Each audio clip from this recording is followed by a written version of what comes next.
예, 반갑습니다. 오늘은 여러분들과 함께 성경 펼쳐보기 창세기 넷째 날 함께할 정요한 목사입니다. 우리 지난 시간까지 이스라엘의 원역사에 이어서 또 이스라엘 족장사 아브라함에 대한 내용을 여러분과 함께 했습니다. 오늘은 그 내용에 이어서 아브라함의 신앙을 이어간 이삭과 야곱에 관한 내용을 오늘 여러분들과 함께 하고자 합니다.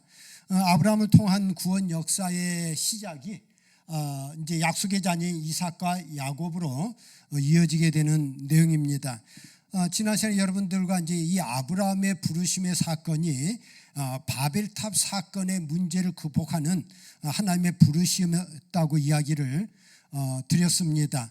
하나님께서 아브라함을 부르실 때 창세기 12장에 내 본토 친척 아비집을 떠나 내가 내게 지시할 땅으로 가라라고 하는 그 말씀에 순종해서 그가 이제 가나안 땅으로 가게 되는데, 그가 살던 곳을 떠났다고 하는 것은 장소를 떠났다고 하는 것이고, 가라고 하는 것은 내가 내게 지시할 땅으로 가라고 하는 시간의 자리로 옮겨갈 것을 명령하신 내용이죠.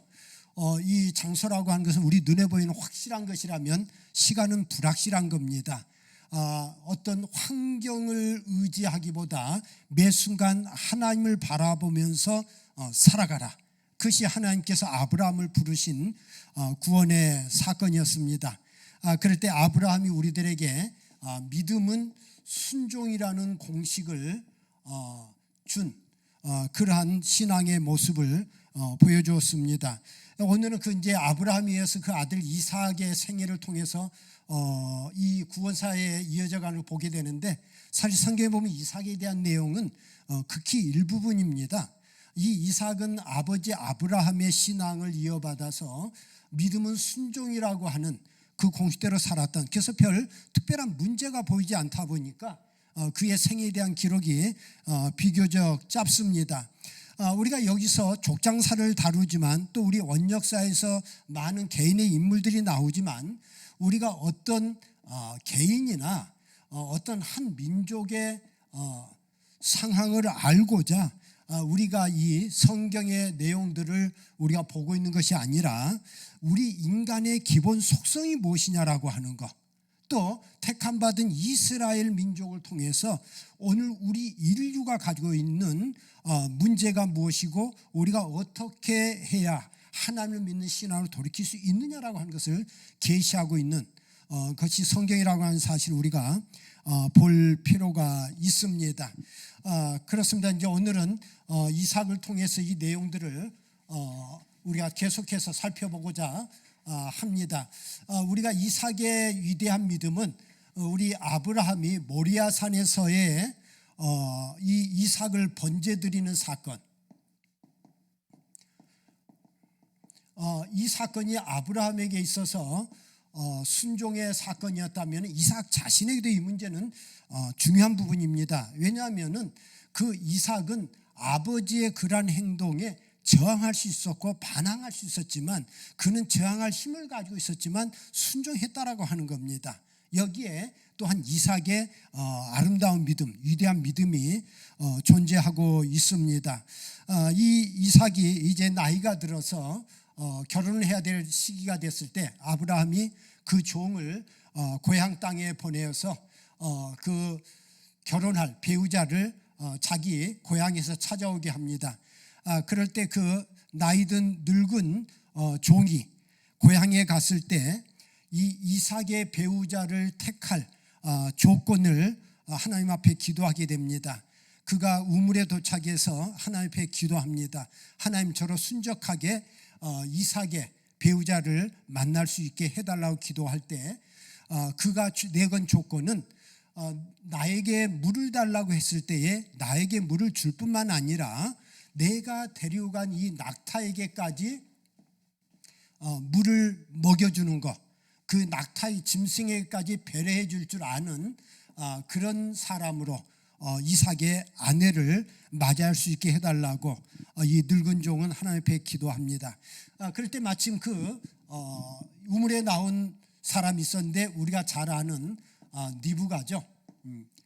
그 리브가가 나왔을 때 그 리브가에게 나에게 물을 달라 했을 때 그 리브가가 이 낙타에게까지 물을 먹여주는 배려를 합니다. 당시 낙타에게까지 물을 배려한다는 건 쉬운 게 아닙니다. 우물에서 물을 떠올려서 먹여야 되는 것이기 때문에 번거롭고 수고로운 것인데 결국 그 이삭의 아내 리브가가 어떤 마음의 소유자인가 그것을 우선적으로 보았다라고 하는 것을 우리는 발견하게 됩니다. 결국 이삭의 아내를 택하는 조건이 자발적 섬김의 모습이었다라고 하는 것을 우리는 보게 되고 그럴 때 이 리브가가 이삭의 아내로서 이제 선택받게 됩니다. 그럴 때 이 늙은 종이 하나님 앞에 먼저 기도하는 모습 또 이 순적하게 리브가를 만날 때 하나님 앞에 감사하는 모습 또 하나님을 찬양하는 모습을 보여주게 됩니다. 이것은 아브라함의 신앙이 얼마나 하나님 앞에 경건했는가를 우리로 하여금 엿보게 할 수 있는 그런 내용들입니다. 자, 그럴 때 이 이삭이 이제 리브가를 맞이해서 사는 가운데 이 이삭에 대한 사건은 성경에 뭐 별로 많지가 않은데 그럴 때에 이 이삭이 살 때 흉년이 들었다고 성경은 나오고 있습니다. 그럴 때 흉년이 들었을 때 하나님께서 이 이삭에게 애굽으로 내려가지 말라 그렇게 말씀합니다. 너가 이 땅에 거할 때 내가 너로 축복하리라 그렇게 말씀합니다. 그럴 때 이 이삭이 머물렀던 땅이 그랄 땅이었는데 그 그랄 땅에 머물게 됩니다. 그 그랄 땅에 이제 머물게 될 때 이 이삭의 유일한 실수가 나오게 되는데 그 그랄 땅에 머물면서 자기 부인 리브가를 자기 누이라고 소개하게 됩니다. 자기 누이라고 소개하는 모습 우리 여기서 본 것 같죠? 그것은 아브라함이 애굽에 내려갔을 때 자기 부인 사라를 누이라고 소개한 적이 있습니다. 그것은 자기 아내를 통해서 잘못하면 자기 생명이 죽을까 봐 자기 아내라고 말하지 않고 누이라고 소개했던 것. 이삭은 배우지 않았는데도 그 아버지가 행했던 실수를 동일하게 반복하는 모습을 보여주고 있습니다. 여기서 우리 인간이 가지는 묘한 모습을 발견하게 되죠. 부모의 잘못된 모습을 자녀들이 가르쳐주지 않았는데 똑같이 반복하는 모습들. 어쩌면 그것이 우리 인간의 삶 속에서 나타나는 그런 부분이 아닌가 싶습니다. 이 이삭이 그러한 잘못을 반복했는데 그러나 이것을 이제 그랄 왕이 보면서 사람들에게 이 이삭의 부인을 건드리지 못하도록 명령을 내립니다. 하나님께서 하나님의 명령을 따라 애굽에 내려가지 않고 그랄에 머문 이삭을 축복하실 때에 그를 풍요하게 하셨다. 성경은 증거합니다. 그럴 때 이삭이 이제 그곳에서 이 우물을 파게 됩니다. 이 우물을 파게 되는데 이 그랄의 목자들이 이 이삭의 우물들을 빼앗는 작업을 하게 됩니다. 성경에 보면은 이 그랄 사람들이 이삭의 블레셋 사람들이 이삭의 우물을 빼앗을 때 이삭은 그들과 저항한 것이 아니라 다른 곳에 가서 또 우물을 파고 또 그들이 빼앗으면 다른 곳에 가서 또 우물을 파고 그것을 반복합니다. 어떻게 보면 굉장히 유순한 모습이에요. 빼앗기면 다른 곳에, 빼앗기면 다른 곳에. 그렇게 성경을 보면 7개의 우물을 팠던 것을 발견합니다. 자, 이 이삭이 그렇게 져주었을 때 그는 실패한 사람일까요? 그렇지 않습니다.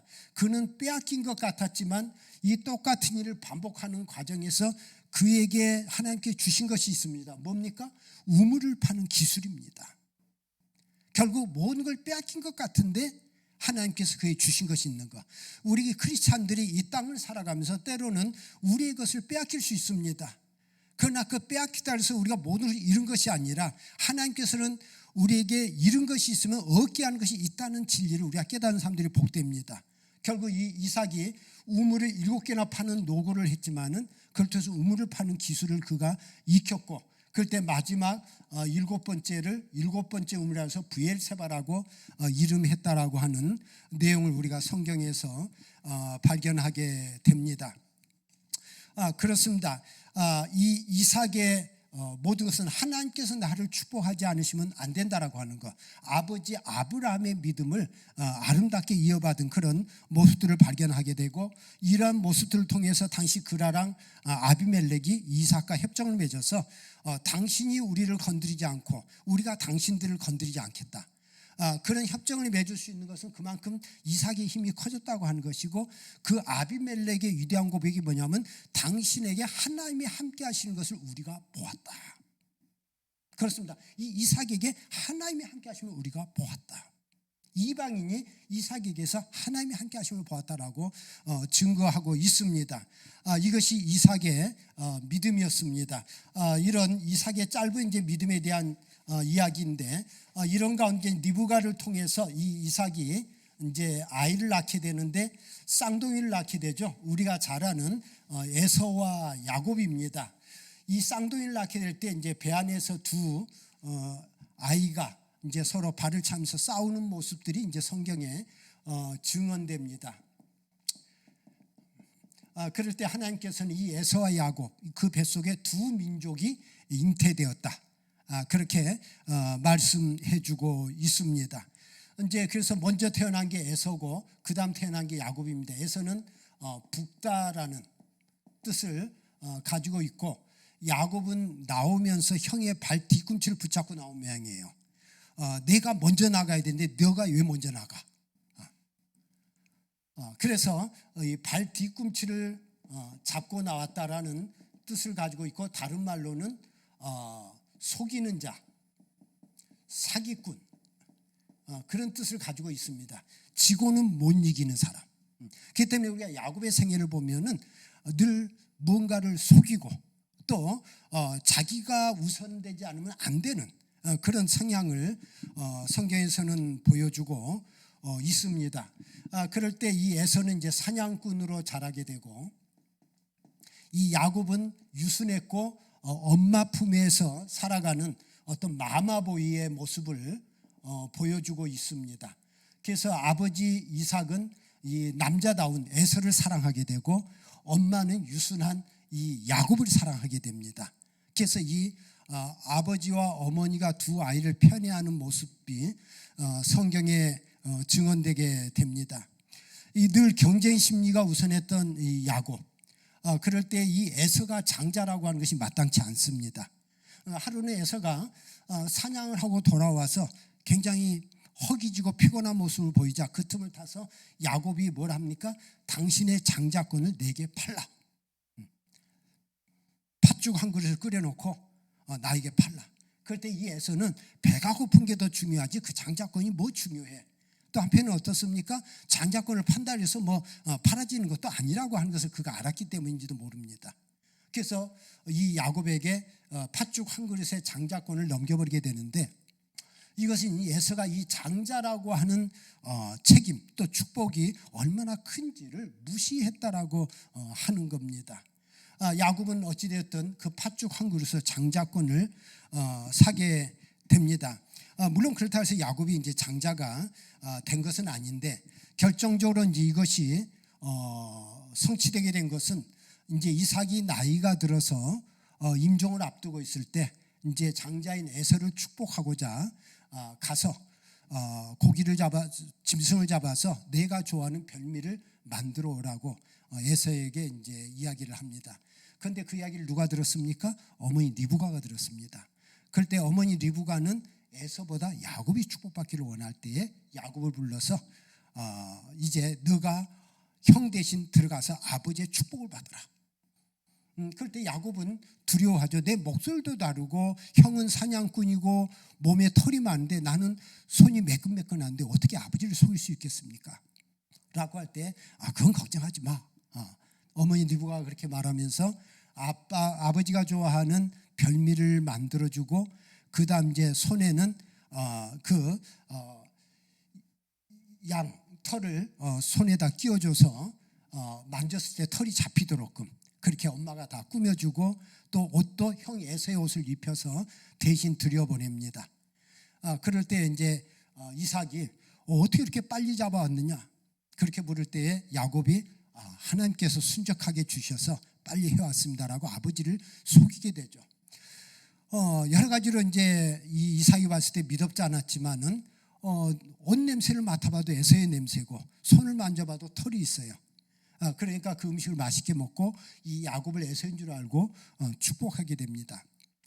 그 후에 이제 에서가 돌아왔을 때 이미 야곱이 아버지의 축복을 받은 사실을 알고 분노하게 되죠. 아버지, 내게 주실 축복이 남아있지 않습니까? 그럴 때 아버지는 없다라고 이야기를 합니다.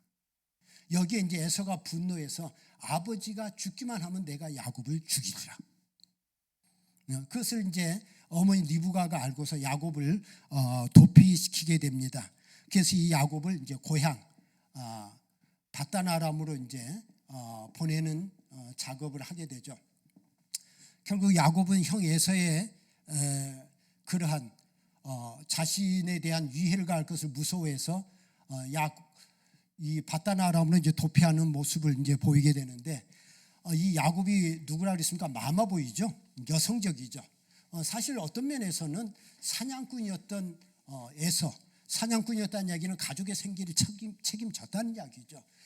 그가 사실 남자답고 그가 축복을 받아야 되는데 어떻게 유순한 야곱이 하나님의 계보를 이어가고 또 12지파의 이스라엘의 조상이 될 수 있었느냐라고 하는 부분들을 우리가 유심히 볼 필요가 있습니다. 야곱은 형 에서의 축복을 훔쳤습니다.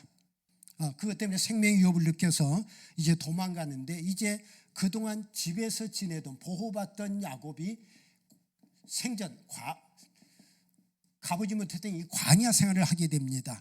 이제 삼촌 집으로 가기는 하지만은 자기 인생의 미래가 어떻게 펼쳐질지 모든 것이 두렵고 모든 것이 염려스러웠죠. 그럴 때 이 광야에서 돌베개를 베고 잠이 듭니다.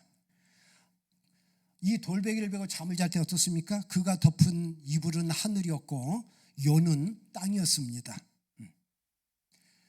그런데 거기서 잠이 들 때 꿈속에 하나님께서 나타나서 이 사닥다리를 타고 천사들이 하늘을 오락내락하는 것을 보게 됩니다. 그 순간 이 야곱의 고백이 하나님께서 여기 계시거늘 내가 알지 못했다. 하나님께서 여기 계신다. 그는 지금까지 하나님을 아브라함의 하나님, 아버지의 하나님으로만 고백했습니다. 나의 하나님이 아니라 아브라함의 하나님.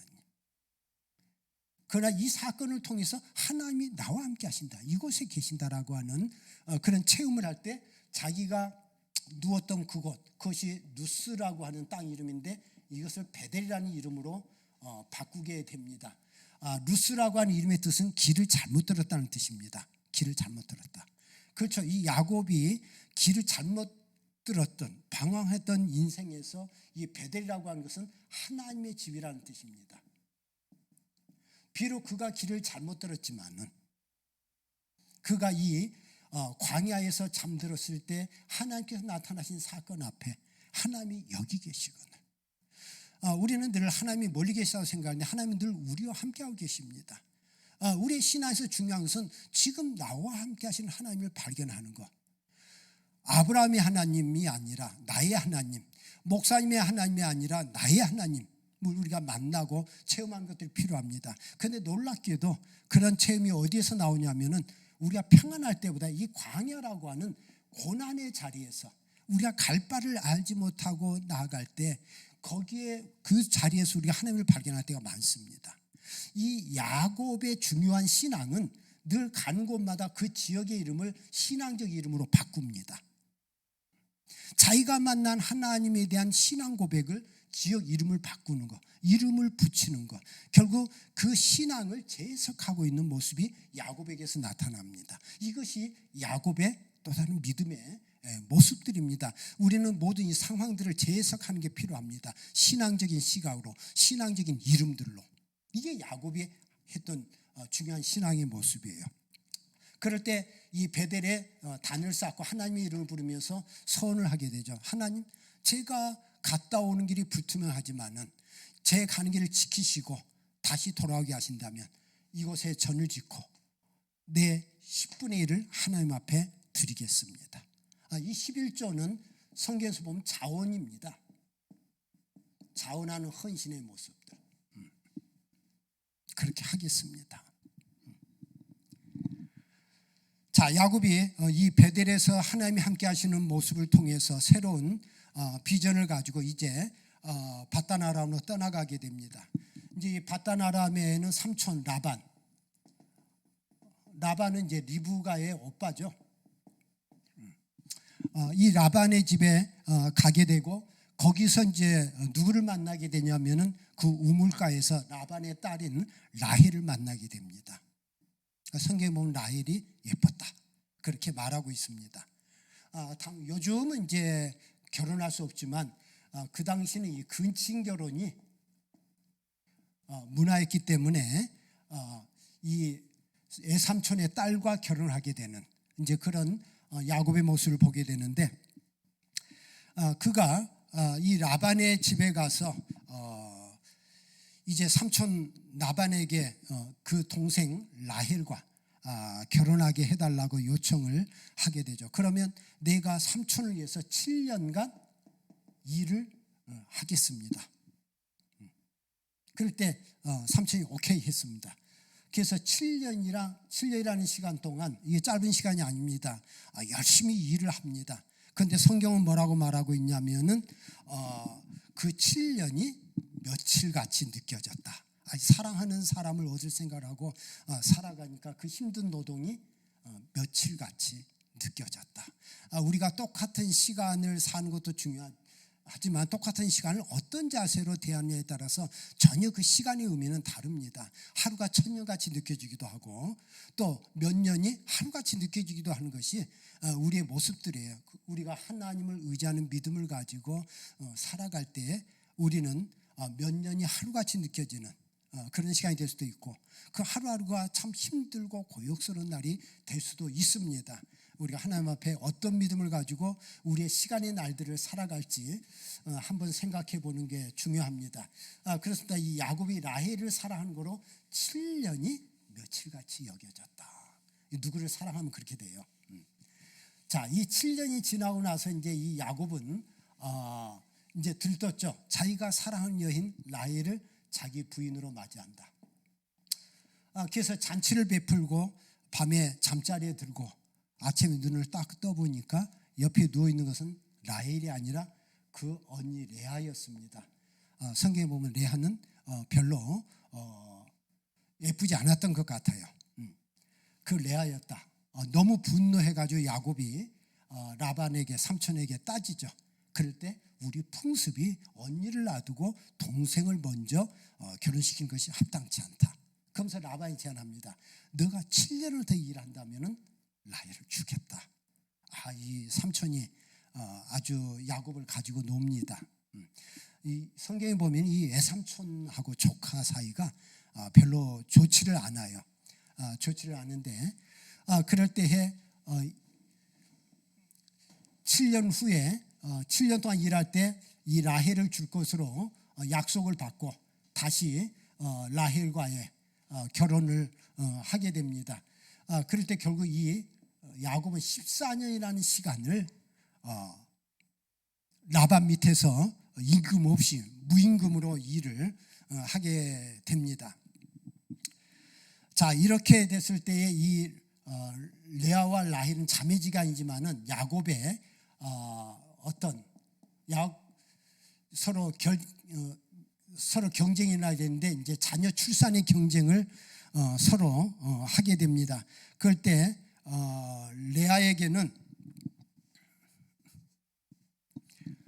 실바라고 하는 여종을 주었고 또 라헬에게는 비라라고 하는 여종이 따라가게 되는데, 이 레아와 라헬을 통해서 하나님께서 아이들을 줄 때 이 레아를 통해서 하나님께서 많은 태를 주셨습니다. 그것은 레아가 야곱에게 홀대받는 것을 볼 때 레아를 안타깝게 여기시고 그 태의 문을 열어주셨다 그랬습니다.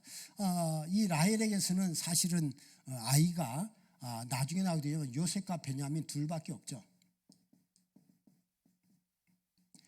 그리고 마지막에 라헬은 베냐민을 낳다가 먼저 죽게 되는 그런 안타까움이 있게 됩니다. 어쨌든 이 자매간의 출산 경쟁을 통해서 여기서 이제 이 12지파가 되는 아들들이 나오게 됩니다. 자, 이제 이 14년의 세월이 지나갔을 때에 라반은 이 야곱을 더 붙잡아둘 생각을 합니다. 그래서 야곱에게 이야기하죠. 이제 내가 너에게 품삯을 주고 내 일을 하기를 원하는데 어떻게 했으면 좋겠냐. 그럴 때 이 야곱은 라반의 외삼촌 라반의 성향을 이미 파악했습니다. 내가 품삯을 정한들 받을 수 없다는 것을 알고 조건을 제시하기를 아무것도 필요 없습니다. 단 하나, 이제부터 새롭게 시작합니다. 삼촌의 양들 중에 얼룩지고 아롱진 것들, 그것들을 다 빼가십시오. 내가 흰 양들 가지고 할 터인데 이제부터 새롭게 나오는 얼룩지고 점이 있고 아롱진 것, 이것들을 야곱의 것으로, 아닌 것은 라반의 것으로 해서 제 재산을 만들겠습니다. 아주 무에서 시작하는 거죠. 이렇게 할 수 있었던 것은 야곱이 하나님을 의지했기 때문입니다. 그럴 때 이 얼룩지고 점지고 아름진 것들을 다 빼서 라반의 아들들이 관리를 하게 되고, 그 다음 이 야곱이 이 점이 없는 것들을 가지고 키우는데, 그가 이 점이 있는 걸 나오게 하기 위해서 이 얼룩진 것들을 앞에다 물건들을 놓고 그 임신할 때가 되면 보게 했다 그랬습니다. 그럴 때 얼룩진 것이 나왔다 그러는데 실제 이것이 가능한지는 우리는 잘 모르겠습니다. 그러나 중요한 것은 하나님께서 야곱을 축복하셨다라고 하는 것. 그럴 때 이 야곱의 재산이 많아졌다, 풍요해졌다, 그렇게 성경은 증언하고 있고, 이것으로 인해서 이 라반의 아들들과 야곱과의 갈등이 있었다. 그래서 하루는 야곱이 라반의 얼굴을 볼 때 그 안색이 변한지라, 안색이 별로 좋지 않은 것을 보고 이 야곱은 느끼죠. 이제는 떠날 때가 되었구나. 그리고 하나님께서 야곱에게도 고향으로 돌아가라고 하는 말씀을 하게 됩니다. 그럴 때에 이 야곱은 이제 고향에 떠날 생각을 하지만 이 라반에게 의논할 때에 떠나는 걸 허락하지 않을 것으로 보고, 야밤에 이제 자기 아내 레아와 라헬과 의논을 해서 지난 세월 동안 내가 일했지만 애삼촌은 나의 품삯을 끊임없이 주지 않았다.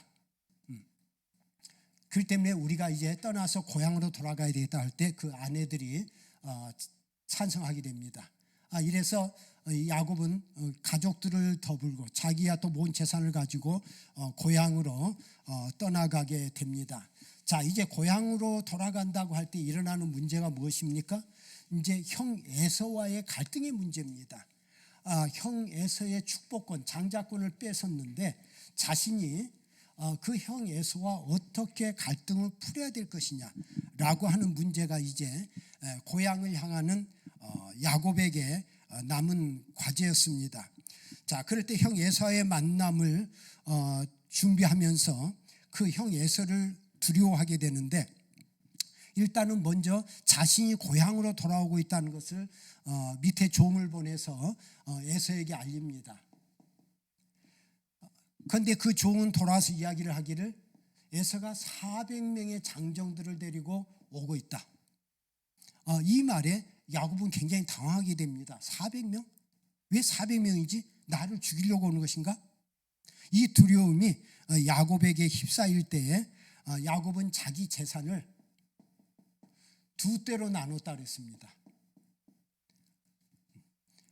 두 떼로 나눈 이유는 이 하나를 치면은 다른 하나를 가지고 피하겠다라고 하는, 하나를 빼앗으면 하나를 빼앗기겠다라고 하는 그런 생각으로 두 떼를 나누었다. 그 도피를 생각했던 것입니다. 그럴 때 다시금 그는 이 재산을 세 떼로 나눕니다. 세 무더기로. 처음에는 이 도피, 피할 생각을 했지만은 피해서 되는 문제가 아니라는 생각을 하고 세 떼로 나눠서 첫 번째를 두 번째, 세 번째를 에서에게 이것을 예물로 드리는, 그래서 이 군대가 왔을 때에 이것이 무엇이냐라고 할 때 야곱이 형 에서에게 드리는 예물입니다.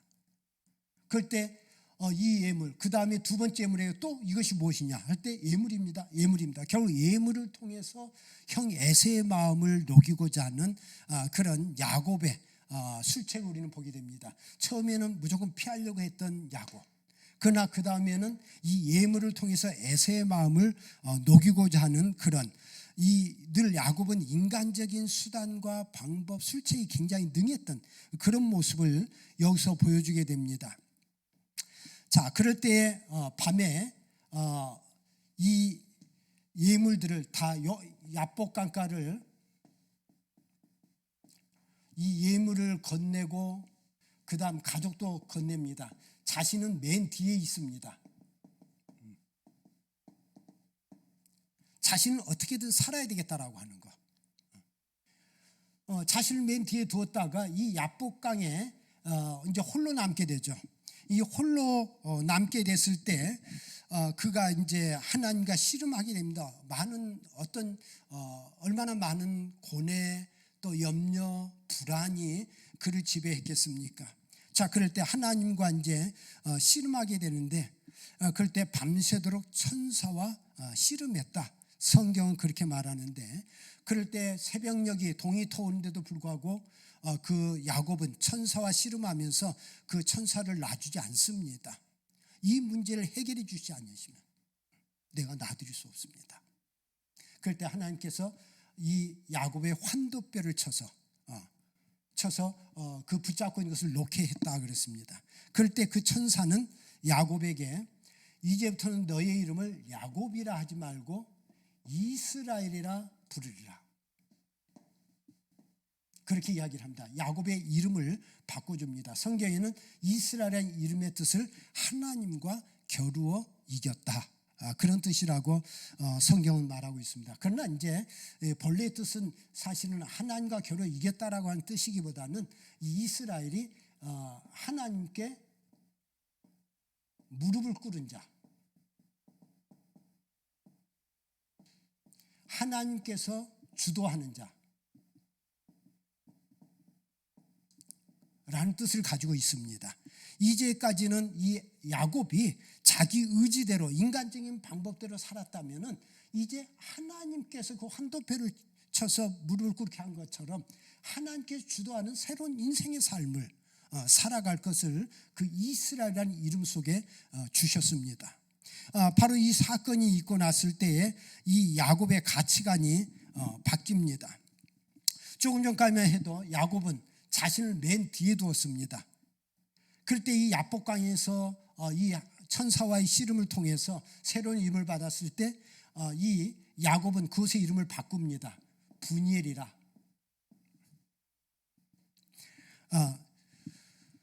분이엘이라고 하는 뜻은 하나님의 얼굴을 보았다. 자기가 하나님의 얼굴을 보았다. 하나님과 대면했다. 그런 신앙 고백입니다. 이 야곱은 자신의 위기의 순간 속에서 만난 하나님, 그 하나님에 대한 신앙 고백을 이름을 통해서 표현했어요. 아까 루스를 베델이라고 하는 것, 또 이 야복강을 분이엘이라고 하는 하나님의 얼굴을 보았다. 그런 고백을 할 때 그 똑같은 상황이 바뀐 건 아무것도 없습니다. 그러나 그가 이제 그 문제를 대처하는 방식이 180도 바뀝니다. 우리가 신앙을 가지고 인생을 살아가지만은 우리 인생에서 상황이 바뀐 것이 아니라 그 상황을 바라보는 우리의 믿음의 시각이 바뀌는 것이 굉장히 중요합니다. 자, 야곱이 어떻게 보았습니까? 이제 형 에서 앞에 이제 나아갈 때 지금까지는 첫 번째 예물, 두 번째 가족, 세 번째 자신이었는데 이번에는 맨 앞에 자신이 섭니다. 자신이 맨 앞에 서서 그리고 자기 다음에 가족을 두고 그리고 그 예물은 맨 뒤로 갑니다. 이제 자신이 직접 형과 대면하게 되는, 그래서 형을 보았을 때 형 앞에 무릎을 꿇었다 그랬습니다. 무릎을 꿇었다. 무릎 꿇다는 건 쉬운 게 아닙니다. 무릎을 꿇었다는 것은 나를 죽이려면 죽이라고 하는 것. 이전까지는 형이 나를 죽일까 봐 무서워하고 두려워 공포에 쌓였는데 이제는 죽으면 죽으리라고 하는 것. 하나님 예수 앞에 무릎을 꿇습니다. 그리고 절을 하면서 이 에서 앞에 걸어갑니다.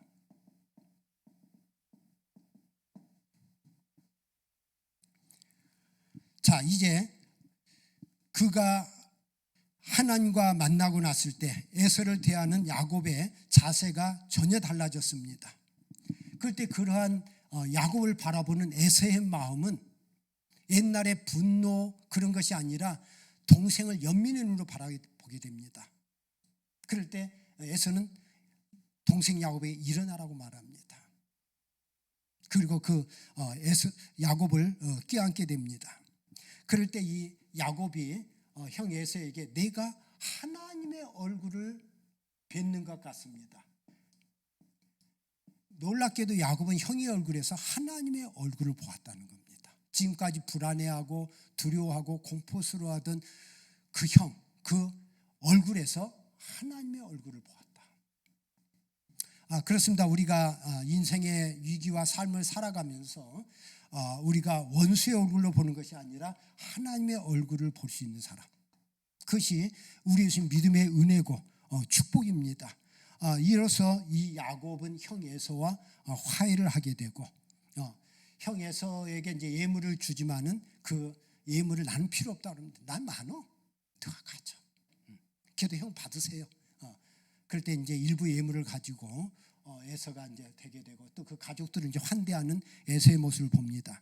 그럴 때 그 에서가 이제 동생 야곱에게 같이 우리가 세일로 가자, 내가 사는 곳으로 가자라고 말할 때에 이 야곱은 우리가 먼 여정을 왔기 때문에 피곤하기 때문에 잠시 쉬었다 갔으면 좋겠습니다. 형이 먼저 갔으면 좋겠습니다.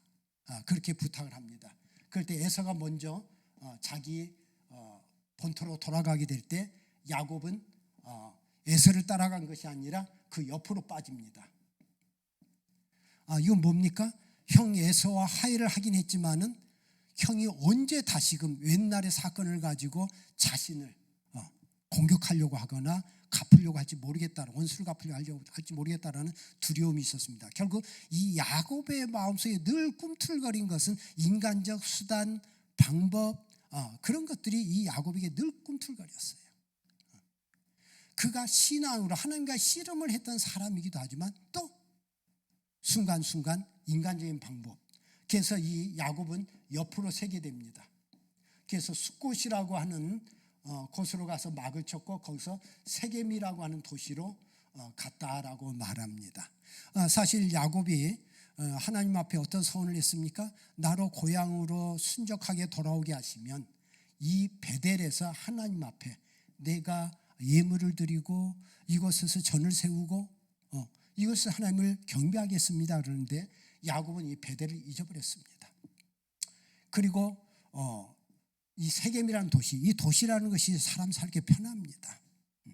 결국 이 야곱은 이 세겜이라는 도시로 흘러들어가게 됩니다. 자, 그럴 때 이 세겜에서 이 딸 디나가 이제 세겜이라는 도시를 구경하러 나갔다가 이 세겜의 추장의 아들로 보이는데 이 세겜이라고 하는 사람에게, 세겜 도시의 세겜에게서 이 강간을 당하게 됩니다. 그런 강간을 당하게 됐을 때에 이 소식을 야곱의 12아들이 듣고서는 분노하게 되죠. 그 야곱의 아들들이 듣고 분노할 때에 이제 원수를 갚기 위해서 그 세겜 사람들에게 나아갑니다. 그럴 때 이 세겜 사람들은 당신의 딸을 우리가 받아들이고 당신네와 우리가 서로 무역을 하고 물건을 나누고 우리가 함께 한 형제, 한 가족으로 살아가자, 그렇게 요청을 할 때 야곱의 형제들이 요청한 것은 당신들과 우리는 함께 할 수 없습니다. 우리는 하나님의 할례 받은 백성입니다. 그렇기 때문에 당신들이 만약 우리와 그렇게 함께 하기를 원한다면 당신들 남자들 모두가 할례를 받는다면 그렇게 하겠다, 그렇게 약속을 합니다. 자, 그럴 때 이 야곱의 아들들의 이것은 거짓말이었어요. 그냥 단순히 이들에게 보복하기 위한 수단으로 할례라는 방법을 쓰게 됩니다. 이 할례가 뭡니까? 요즘 이제 쉽게 말하면 이 남자들 포경 수술이에요. 이 포경 수술을 하고 났을 때 가장 힘든 게 3일째라 그래요. 그렇기 때문에 이 야곱의 아들들이 할례를 제안했을 때 이 세겜이 디나를 사랑한 거로 이 자식이 족속들의 모든 남자들을 설득하게 됩니다. 우리가 남자들이 할례를 받으면 저들과 우리가 하나 되어서 저들과 우리가 소통할 수 있을 뿐더러 우리와 한 무리가 되고 저들 것이 다 우리 것이 된다. 무서운 이야기죠. 저들 것이 다 우리 것이 된다. 그럴 때 모든 사람들이 남자들이 할례를 받았다. 그리고 3일이 되었을 때에 이 야곱의 12아들 특히 이 시몬과 레이가 앞장서서 이들을 몰살을 시켜버립니다. 그래서 이 세겜 족속의 남자들을 몰살을 시키는 문제가 발생이 됩니다. 사실 이 언약이 이 약속이 누구의 이름으로 한 겁니까? 할례는 하나님의 이름으로 약속한 겁니다. 자신들의 원수를 갚기 위해서 하나님의 이름을 도용했다라고 하는 것. 여기에 야곱은 두려움에 빠지게 됩니다.